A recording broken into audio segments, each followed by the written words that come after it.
ఏదో అడగాలి, ఏదో మీరు క్రేజ్ తెచ్చుకోవాలి. అనలేదమ్మా ప్లీజ్, తప్పమ్మా తనమాకమ్మా. లేదు సార్, ఇది ప్యాన్ ఇండియా కాదు సార్. టైటిల్ ప్యాన్ ఇండియా పెట్టిన మీరు హీరో మెటీరియల్ లా ఉండరు. ఒకరిని ప్రేమించడం, ఒకరితో రొమాన్స్ చేయడం, ఇంకొకరిని అమ్మ పెళ్లి చేసుకోవడం. ఒక రేంజ్ తర్వాత మన దగ్గర మాటలు ఉండవు.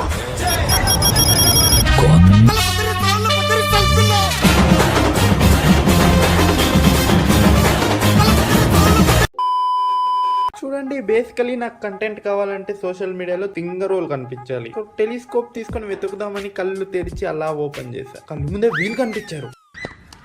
పొద్దున్నే బేవర్స్ గాళ్ళు ఎక్కువైపోయారు.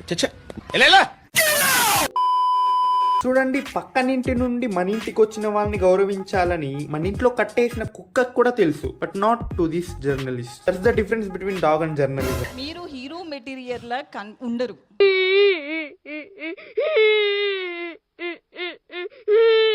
మా ఫ్రెండ్స్ సీను రాజు. నమస్కారం అండి. నమస్కారం. కూర్చోండి, డ్రింక్స్ తీసుకోండి. లేచారి గారు వచ్చేటప్పుడు ఆ కత్తి గారు మా ఫ్రెండ్స్ తో నీచంగా మాట్లాడాడంట. వాళ్ళు ఫీల్ అవుతున్నారు పాపం. నీచులు ఎప్పుడు నీచంగానే మాట్లాడతారు రావు గారు, మీకు తెలియదే ఉంది. మీరు కానీ సార్.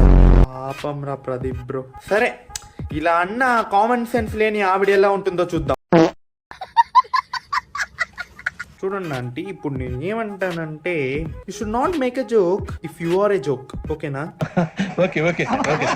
నేను ఎందుకు ఇలా అంటున్నానంటే, ఈ పర్సనాలిటీ ఉన్న ఈవిడ గారిని మీరు లావుగా ఉన్నారని టాంట్ చేసింది. అయితే అనుష్క గారి విషయంలో కావచ్చు, మీ విషయంలో, ఇలా కొంతమంది ఆర్టిస్టుల విషయంలో వెయిట్ పుట్టానికి సంబంధించి చాలా సోషల్ మీడియాలో వైరల్ గా మారుతున్నాయి ఇవన్నీ. ఊరికే మా వాళ్ళకి ఉత్సాహం, కాన్ఫిడెన్స్ కాదమ్మా, కాన్ఫిడెన్స్ ఇద్దామని అన్నాము. ఆ కాన్ఫిడెన్స్ ఓవర్ కాన్ఫిడెన్స్ అయింది. దానికి ఏం చెప్తాను అంటే, లావుగా ఉంటే ఆవిడ గారికి హీరోయిన్ ఆపర్చునిటీ రాకూడదని అనుకునే మీరు, బ్రెయిన్ పేరుతో తలలో హాలుగడ్డ పెట్టుకొని జర్నలిజం చేసే మిమ్మల్ని ఏమనాలి? నా ఇష్టం కదా, my choice, my opinion, my feeling, my దమ్ముడెక్కడాలి. అయినో మీకెందుకు నెప్పి. వచ్చిన ఆన్సర్ మళ్ళీ గ్యాప్ ఇస్తే ప్రమాదం అయిపోతుంది. మీ మొదటి హీరోయిన్ గా మీ మొదటి సినిమాలో వెరీ గుడ్ ఎక్స్పీరియన్స్ అన్ని. తర్వాత ఒకరిని ప్రేమించడం, ఒకరితో రొమాన్స్ చేయడం, ఇంకొకరిని అమ్మ పెళ్లి చేసుకోవడం. అరే అంకుల్, మీ వయసు ఏంటి, మీరు మాట్లాడే మాటలేంటి? మీరు ఒక పని చేయండి, అక్కడి నుండి వెంటనే బయటకు పరిగెత్తుకుంటూ వచ్చి ఒక 2 గంటల వరకు గండ బృందాసన చేయండి. అంతా తగ్గిపోతుంది. ఇంకా తగ్గకపోతే ఈసారి సింపుల్ గా పద్మాసనం చేయండి, కానీ 2 కాటన్ బాల్స్ తీసి ముక్కలో పెట్టుకోండి, సరిపోతుంది అంతా.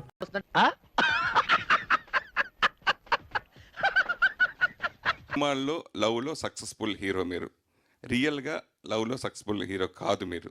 రియల్ లైఫ్లో నేను ఎలా ప్రేమిస్తున్నాను దాని గురించి మీరు చాలా ఆలోచించారు కాబట్టి నేను పర్సనల్గా కూర్చుని బయట మాట్లాడదాం అంటే. అయిపోయింది అంకుల్, మీకు అయిపోయింది, ఇంకా అయిపోయింది. ఎలాగో మీకు కావాల్సిన కంటెంటే కాబట్టి నేను చెప్తాను, చేయండి. ఒక మంచి అండర్వేర్ కొనుక్కొని వచ్చేయండి. నీకు సిద్ధార్థ్ గారికి WWE పెడదాం, సూపర్ కంటెంట్.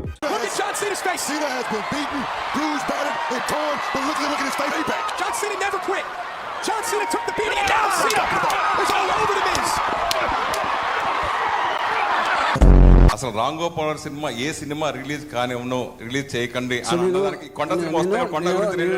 నేను లాస్ట్ టైం చెప్తున్నాను, నాకు కాంట్రవర్సీ ఆస్పెక్ట్ నేను ఇప్పుడు మాట్లాడదలుచుకోలేదు. రిలీజ్ ఆగుతారు.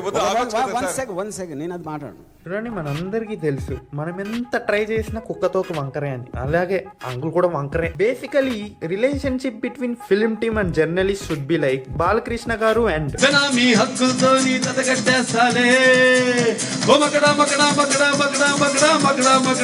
కానీ వీళ్ళ రిలేషన్షిప్ ని Balakrishna garu and everybody was sure that somebody will do it, but nobody realized that everybody cannot do it. Then it turned out that everybody could not do what. ఇలా మార్చేశారు. Heroine చేత 16 పుట్టుమచ్చలు అని చెప్పారు కదా, రియల్ గా తెలుసుకున్నారు ఎన్ని పుట్టుమచ్చలు ఉన్నాయి హీరోయిన్. దీన్నే first stage of getting into risk అంటారు అంకుల్. దీని ఇక్కడతో ఆపేస్తే పుట్టుమచ్చలతోనే ఆగిపోతుంది, లేకపోతే పుట్టుమచ్చల బదులు ముడ్డి మీద వాతలు లెక్కేసుకోవాల్సి వస్తుంది. ఓకే, నెక్స్ట్ ఈ ముగ్గురిని హింసించాను అన్నారు కదా, అంతకుముందు మీరు హీరోయిన్ కొట్టడం చేయించుకోవడం మీకు అలవాటే, ఇవాళ కొత్త కాదు. ఏం మాట్లాడుతున్నావురా, నరాలు కట్ అయిపోయింది. ఇంత చేస్తున్న అంకుల్ ని ఎవరేం అండం లేదేంట్రా బాబు అనుకున్నా. ఆ గ్యాప్ లోనే అంకుల్ ని బ్యాన్ చేసేసారు.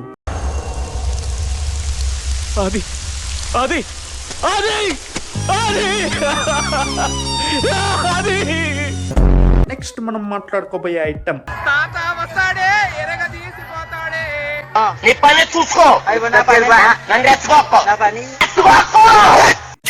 తాతకి ఉన్న తెలివితేటల్ని కరెక్ట్ గా ఉపయోగించుకుంటే అబ్దుల్ కలాం అయ్యేవాడు. ఇలా చీప్ గా ఉపయోగిస్తాడు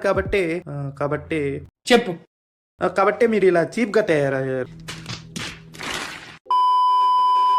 మెయిన్ పాయింట్ కి వద్దాం. తాత ట్విట్టర్ హ్యాండిల్ మొత్తం అమ్మాయిల బొమ్మలతోనే నిండిపోయి ఉంటుంది. ఎందుకు సార్ అలా అని అడిగినప్పుడు మన తాత ఇచ్చిన సమాధానం ఏంటంటే, సో వాళ్ళ క్వశ్చన్ ఏంటంటే ఎందుకు ఓన్లీ హీరోయిన్ పెడుతున్నారు, మా హీరోలు అంటే ఎందుకంత తక్కువ చూపు అంటున్నారు. మీరు ఇప్పుడు పడండి, మీ చేతిలో 2 భగవద్గీత పుస్తకాలు పెట్టుకోండి, నా చేతిలో 2 బ్లూటూత్ పుస్తకాలు పెట్టుకుంటే వెళ్ళి క్రాస్ రోడ్స్ దగ్గర నించుందాం. మీరు 2 సెకండ్లో అమ్మి వస్తారా, నేను 2 సెకండ్లో అమ్మి వస్తారో. గాయ్స్ ప్లీజ్ మీ జీవితంలో నుండి ఒకే ఒక్క నిమిషం తీసుకొని ఈయన కోసం 2 నిమిషాలు ప్రే చేయండి. చాలా పెద్ద రోగం ఉంది తాతకి. హీరో వీరరసంతో నాకు ఎక్స్ప్రెషన్ ఫోటో పెట్టచ్చు కదా. ఎప్పుడు రెస్పాండ్ అవ్వడు అక్కడ. అదే అంటే ఎవరు రెస్పాండ్ అవుతున్నారు. ఎవర్రా వీళ్ళకి జర్నలిజం సర్టిఫికేట్ ఇచ్చింది నాయన. చూడు తాత, జర్నలిజం చేసేదే for the well being of society కదా. మరి నువ్వేంటి తాత నీ బెనిఫిట్స్ కోసం సొసైటీని పాడు చేయడం కరెక్ట్ అంటావు? సార్ సినిమా చూసే ప్రతి ఓళ్ళు బ్యాక్ ప్యాకెట్ల గురించి హీరోయిన్ గురించి మాట్లాడు. మా నాన్న డైలాగ్ కోసం వెళ్తాడేమో, మా నాన్న పాటల కోసం వెళ్తాడేమో, మా నాన్న డాన్స్, హీరోయిజం సినిమా గురించి. కమర్షియల్ అంటే ఓన్లీ అమ్మాయిని చూపించడం కాదు. ఓరే బాబరే, సన్యాసం చేయాల్సిన వయసులో నువ్వు బ్యాక్ పాకెట్ల గురించి హీరోయిన్ అందాల గురించి మాట్లాడుతున్నావు అంటే తాత నువ్వు ఓపెన్ చేయి. తాతని పాయింట్అవుట్ చేసి మీరు ఇది తప్పు చేస్తున్నారండి అని ఏదైనా పాయింట్అవుట్ చేయండి. తాత ఏదో ఒకటి పెట్టుకొని ఉంటాడు దానికి సమాధానంగా, ఇప్పుడు అప్పుడు అది ఇది అని. ఇప్పుడు నేను ఒక సండే మ్యాగజైన్ ఇన్ఛార్జ్గా పనిచేశాను. వీళ్ళని ఇప్పటికే చాలా మంది చాలా విధాలుగా ట్రోల్ చేశారు, అయినా వీళ్ళలో ఏ మార్పు రాలేదు. అంటే అర్థం చేసుకోండి వీళ్ళు ఎంత దిగజారని. ఇలాంటి వాళ్ళకి ఒకటే దారి, అగ్గిపెట్టి మచ్చే కరెక్ట్. మీరు హీరో మెటీరియల్ లా ఉండరు. So yeah, that's all for today guys. Video నచ్చినట్టయితే లైక్ చేయండి, ఎలా అనిపించిందో కమెంట్ కూడా చేయండి. ఛానల్ ని సబ్స్క్రైబ్ చేసుకోవడం మాత్రం మర్చిపోకండి. So meet you guys in next video. అప్పటి వరకు థ్యాంక్ యూ, నమస్తే.